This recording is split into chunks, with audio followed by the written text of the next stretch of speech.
Ya, halo semuanya. Balik lagi sama gue. Kali ini gue akan share impresi salah satu IM yang dari brand yang pernah gue share juga impresinya, yaitu dulu gue impresiin si Dauntless sama Vampire gitu ya. Kali ini gue akan share salah satu impresi apa namanya produk terbaru dari mereka yang sebenarnya kalau di luaran itu udah banyak juga yang share impresinya karena lumayan banyak penyukanya, apalagi teman-teman yang suka treble nih gitu. Ini adalah Kotori Audio Zephyr.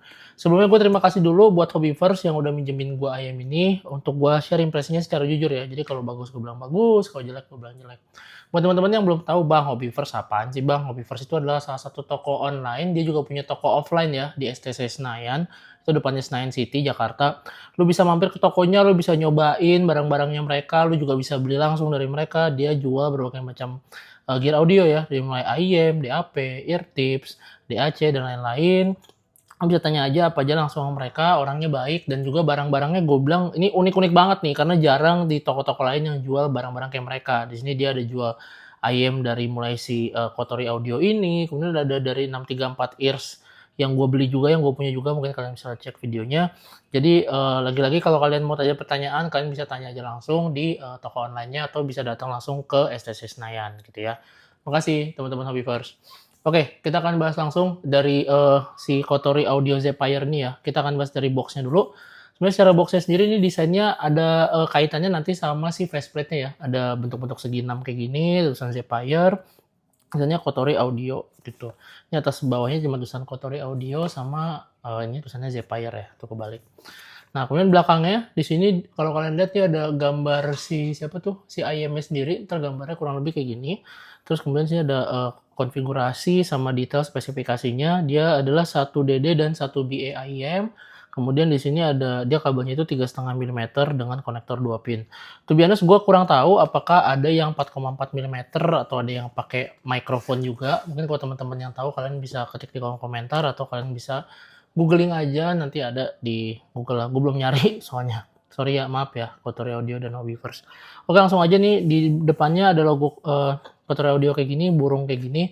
Sebenarnya nih burungnya, gue nggak tahu nih burung apaan, tapi kayaknya nih gambarnya tuh kayak burung yang dulu pernah gue piara nih pas gue masih kecil nih, burung robin kok gue nggak salah. Tapi kalau teman-teman yang tahu boleh kasih tahu gue ya di kolom komentar ya.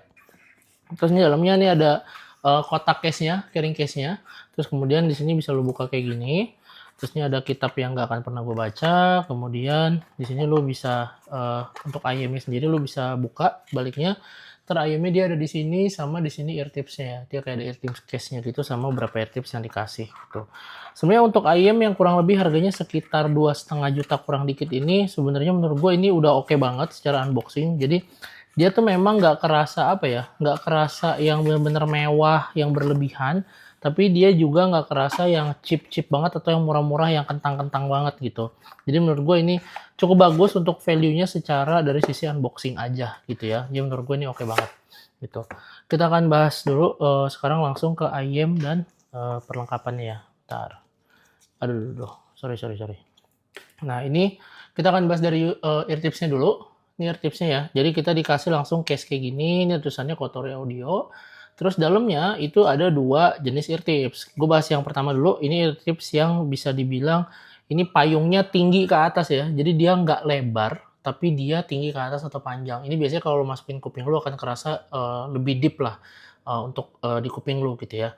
Nah dia ini bornya lebarnya ini dia cukup wide untuk lubangnya sendiri ya, dan dia ini tengahnya ini bahannya juga plastik silikon gitu, dan dia ini bisa dibilang elastis banget lah, elastis banget, kerasa empuk banget, dan payungnya juga ini halus gitu. Buat teman-teman misalkan yang suka deep insertion ke kupingnya pakai ear tips, gua rasa ini akan cocok banget sama kalian gitu ya.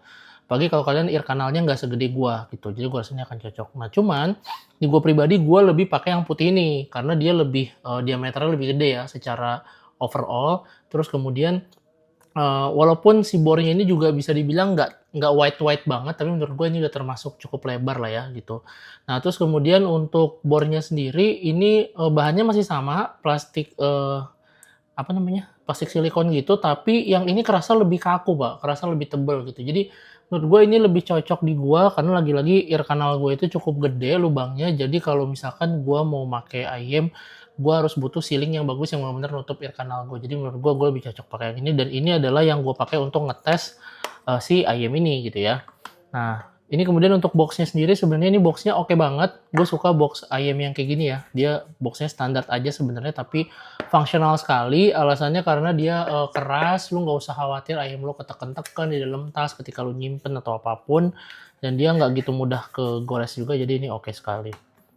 Kemudian dari sisi kabelnya ya, kabelnya ini dia 2 braid kabelnya. Cuman kalau kalian lihat nih di tiap braidnya itu dia kayaknya ada braidnya lagi nih. Jadi ini totalnya kayaknya kayak 4 braid gitu ya. Nah, tapi dibikin kayak 2 braid gini yang dibungkus sama kayak plastik gitu.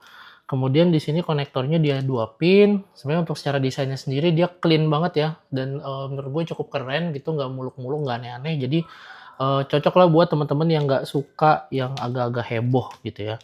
Nah, kemudian untuk splitternya sendiri, dia splitternya kayak gini. Ini gue juga suka splitternya. Bentuknya cukup keren ya. Dia kalau lihat nih kayak segitiga gitu.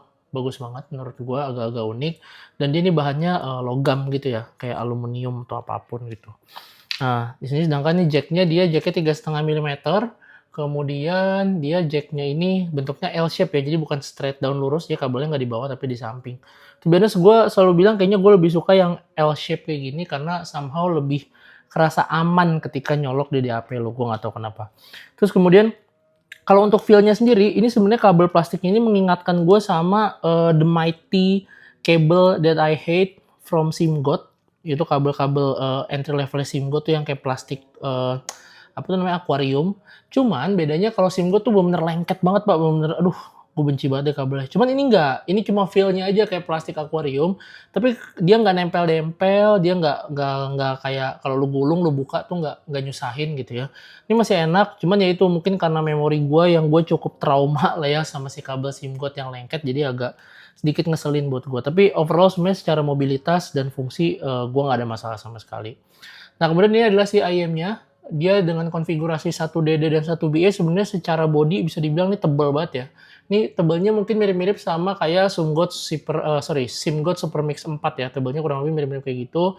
Nah ini dia bodinya ada lekukan kayak gini. Ini menurut gue nyaman banget di kuping. Gue nggak ada masalah sama sekali. Memang agak sedikit nyembul tapi karena dia lumayan tebal gitu ya.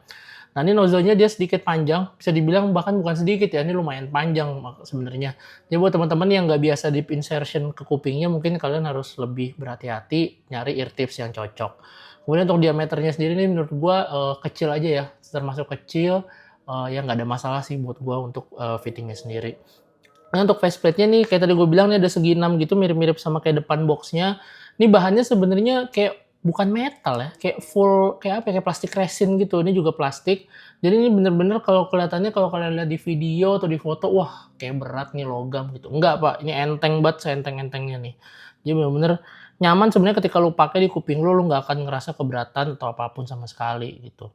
Nah, kita akan bahas sekarang dari sound impression-nya dulu ya. Sound impression-nya kita bahas dari sisi bass-nya dulu. Oh ya, sebelumnya gue kasih tau dulu, si IM ini bisa gue bilang dia itu kayak W shape tonalnya atau lebih ke arah bright, sebenarnya lebih ke arah bright ya ketimbang bass-nya gitu. Jadi dia lebih ke arah bright lah bisa dibilang. Kita akan bahas sisi bass-nya dulu. Bass-nya ini sebenarnya untuk secara sub bass dia punya slam yang bisa dibilang lumayan tebal dengan rumble yang panjang.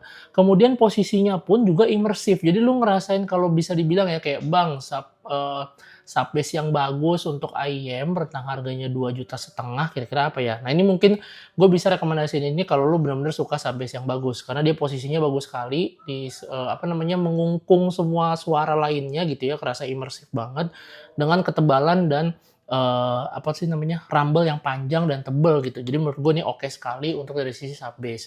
Kemudian untuk dari sisi mid bass, nah ini mungkin yang bisa dibilang jadi agak berkurang sisi W shape-nya ya tadi gue bilang ya. Karena mid bass ini sebenarnya secara body dia kerasa meaty, kerasa lebar gitu ya. Cuman problemnya itu adalah dia punch-nya ini sedikit dangkal gitu menurut gue, bukan sedikit bahkan menurut gue dangkal gitu. Cuman ya bagusnya apa, dia speednya jadi cepet gitu ya, jadi karena dia nggak terlalu deep banget pancinya, jadi dia dangkal, karena dia dangkal jadi dia lebih cepet lah speednya. Jadi kalau misalnya lo mau dengerin lagu-lagu double pedal atau lagu-lagu batu dan besi gitu ya, gue rasa ini akan cocok banget buat kejar-kejaran terkait speed dari sisi mid bass-nya. Walaupun kalau lo mau mencari ketebalan mid bass yang punchy, buat selera gue pribadi sebenarnya masih agak kurang ya, karena gue suka yang benar-benar tebal gitu. Tapi lagi-lagi balik lagi ke selera lu masing-masing. Jadi menurut gua ini lebih ke arah sub bass ketimbang ke arah mid bass. Jadi kalau teman-teman misalkan beli ayam ini karena lu nyari bass-nya, gua rasa lu akan sedikit kecewa karena punch-nya itu agak sedikit, bisa dibilang dangkal itu tadi ya. Jadi udah pasti nggak sampai ngegetarin gendang telinga lu atau ngegebuk dada lu tuh udah pasti nggak, gitu. Tapi ya tadi kualitas sub bass-nya bagus banget dan mid bass-nya juga kerasa meaty sebenarnya. Kemudian untuk dari sisi vokalnya ya, vokalnya ini posisinya di tengah, dia agak sedikit maju menurut gua. Dia punya vokal yang airy, suaranya open dan natural banget menurut gua. Jadi lu bisa ngerasain suara terutama, suara-suara yang, eee, perlu deliverable dari sisi, energik ya menurut gua ya. Cuman, problemnya itu adalah, gini, kalau misalkan lu dengerin suara, mid sama high tone, itu gua rasa lu akan seneng banget, lu akan fine banget. Lu bisa ngedengerin suara instrumen yang sorry, suara vokal yang terdeliver dengan baik. Cuman kalau lu dengerin suara low tone, menurut gua ini agak sedikit kurang tebel buat selera gua ya. Jadi mungkin teman-teman kalau suka suara yang lebih berat, yang nge-bass, yang tebel, terutama suara cowok, mungkin lu akan ngerasa, "Ah, coba bisa lebih tebel sedikit nih bakal memuaskan gua banget," gitu. Jadi mungkin, miss-nya kok gua rasa itu ya. Kemudian kalau untuk sisi high tone-nya, terutama untuk cewek ya, wah ini gua rasa malah cocok banget. Tapi cocoknya ini menurut gue juga agak segmented juga nih cocoknya. Karena gimana, kalau misalkan lu dengerin suara cewek yang bener-bener energik, yang soul-nya tuh perlu ke-deliver banget, perlu keteriak-teriak kayak Beyonce, terus suara Celine Dion yang, high note yang bener-bener lu bikin lu teriak-teriak nyanyi, mungkin gua rasa itu agak sedikit kurang, gua rasa. Tapi kalau lu mau dengerin suara, high tone yang bersih, dengan clarity yang bagus, dengan suara yang emosionalnya dapet, tanpa harus kerasa shouty dan teriak-teriak kenceng, ini cocok banget, Pak. Ini cocok banget. Kayak misalkan lu denger suara J-pop atau lu denger suara-suara vokal cewek yang tinggi, tapi lu nggak butuh suara yang bener-bener teriak-teriak banget kayak Beyonce itu tadi, misalnya gua ambil contohnya ya. Itu gua ngerasa akan terliver dengan baik banget. Ternyata setelah gua coba baca untuk frekuensi grafnya, memang dia sisi, upper mid-nya memang tidak tinggi, bahkan pinna gain-nya itu cukup rendah. Jadi gua ngerasa bahkan dengan adanya itu, makanya si vokal ceweknya ini kalau high tone-nya itu gue ngerasa dia cukup bisa terdeliver dengan baik secara kualitas, tapi memang tidak sampai teriak-teriak, tidak sampai yang bener-bener nyemprot vokalnya energik keluar banget tuh enggak gitu. Jadi bener-bener kalau lu nyari vokal yang bagus dengan posisi di depan tanpa lu harus ngerasain shouty atau sibilance di sisi vokalnya, menurut gue ini adalah ayam yang cocok banget buat lo gitu. Kemudian dari sisi treble ya, nah treble-nya ini adalah main star dari ayam ini gitu. Kenapa? Karena si treble-nya ini lu mau dengerin apa ya? Dia suara sparkling, energik sekali, extended treble-nya panjang banget. Jadi lu kalau dengerin cymbal tuh ces, wow, itu ngekornya panjang banget tuh, bener-bener enak banget suaranya. Jadi lu bisa ngedengerin suara-suara kayak tadi gue bilang ya, kalau lu lagu-lagu batu dan besi, gue rasa lu akan kerasa nyaman banget dengerin suara si cymbal dan lain-lainnya ini gitu. Cuman mungkin problemnya di gue itu adalah untuk sisi mikro detail memang dia belum jadi ayam yang paling detail ya untuk rentang harga 2,5 jutaan kayaknya untuk rentang harga 2,5 jutaan gue masih ngerasa ada beberapa ayam yang mikro detailnya lebih baik. Tapi lagi-lagi dengan detail yang bisa dia kasih itu menurut gue clarity-nya sangat bagus dan sangat energik sekali.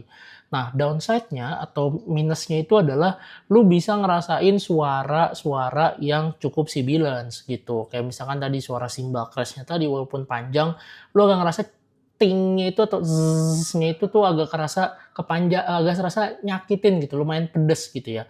Tapi menurut gue pribadi, lu masih bisa nge-tame si suara sibilance-nya itu dengan lu mengganti source sama ear tips lu yang cocok. Jadi menurut gue masih oke lah. Kalau misalkan lu bener nyari treble yang bagus, gue rasa ini bisa menjawab kebutuhan lo gitu. Nah kemudian dari sisi clarity ya kayak tadi gue bilang, mungkin minusnya dari sisi sibilance-nya tadi, terutama di bagian treble. Kemudian untuk soundstage-nya sendiri ini kerasa airy sekali, wide, lebar, bener-bener open banget, nyaman banget untuk didengerin sama teman-teman yang mau dengerin lagu tadi ya, Batu dan Besi, bener-bener kerasa airy dan open banget, energik sekali, terutama untuk treble-nya juga.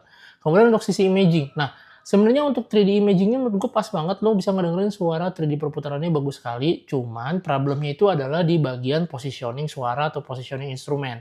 Karena gue ngerasa tiap instrumennya itu bisa dibilang apa ya, agak sedikit flat lah, agak sedikit flat. Dia kerasa kurang berlayer suaranya, sehingga kalau lu mau ngepinpoint instrumen itu kayaknya ya rata aja gitu. Lu nggak ngerasain separasi yang bener-bener putus lepas agak berjarak tuh enggak gitu, jadi bener rata aja.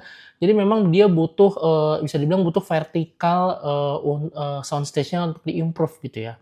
Nah, untuk menghadapi beberapa kekurangan ini sebenarnya lu bisa, mengganti si ear tips-nya ya. Pertama, ear tips-nya lu bisa lagi-lagi lu bisa pakai si Duno SS untuk ngeredam si treble sibilance-nya ini, atau lu bisa pakai 7 Hz barrel. Itu menurut gua adalah ear tips yang paling cocok untuk ngeredam sibilance-nya ini, di sisi treble ya.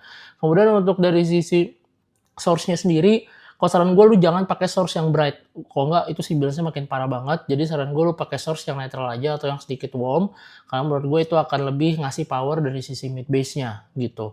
Nah kemudian untuk kabel, nah kabel ini kalau gue pribadi ya, gue lebih suka ganti kabelnya itu adalah pakai si Ferrous Lavender, karena dia ngasih kedalaman untuk si siapa nih namanya, layering-nya itu benar-benar mantep banget. Tapi ya memang Ferrous Lavender itu kan harganya juga lumayan ya, mungkin untuk yang 2 braid aja bahkan lebih mahal daripada IM ini.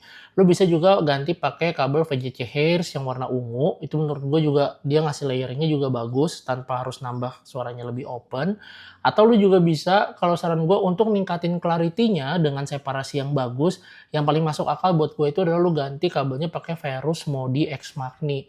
Itu menurut gue itu cocok sekali untuk ngasih layering sama ngasih power di sisi bass sama sisi treble-nya, jadi lebih clean juga dan jadi lebih berpower juga. Jadi menurut gua Ferrous Modi X Magni menurut gua masih lebih, solutif lah, lebih cocok untuk IM ini gitu, untuk dari sisi kabel ya, gitu. Nah, mungkin itu aja kayaknya kalau dari tonal, teknikalitas, source, kabel, ear tips kayaknya udah semua. Apakah IM ini layak dibeli? Menurut gua untuk tentang harga 2,5 jutaan, kalau lu tidak mengejar detail, gua rasa ini akan cocok banget apalagi buat teman-teman yang ngejar treble ya, yang ngejar treble dengan vokal yang bisa ngedeliver vokal yang bagus banget, yang sisinya airy tanpa kerasa teriak-teriak gitu. Tapi kalau misalkan teman-teman, misalkan fokusnya ke arah mid bass yang untuk bass head atau lu mau denger lagu yang analytical sekali, gua rasa ini akan kurang cocok karena kayak tadi gue bilang, ada beberapa kelemahan khususnya di bagian sibilance treble, kemudian dari sisi imaging yang menurut gue imagingnya bisa sedikit lebih berlayer ya suaranya gitu. Mungkin itu aja dari gue. Kalau kalian suka videonya, like, comment, subscribe. Kalau misalnya ada masukan atau pertanyaan atau apapun, ketika di kolom komentar nanti akan gue jawab. Oh ya, gue punya Saweria juga. Kalau misalnya kalian mau bantu sekolah anak gue, bisa di Saweria ya. Kalau enggak juga nggak apa-apa. Lu nanya apa aja sama gue gratis kalau gue tahu. Mungkin itu aja impresi dari gue. Terima kasih Hobbyverse atas pinjamannya. Don't forget, ya kerja terus biar banyak duit. Jadi lu bisa kena racun audio yang lain. Udah gitu aja ya. Dadah.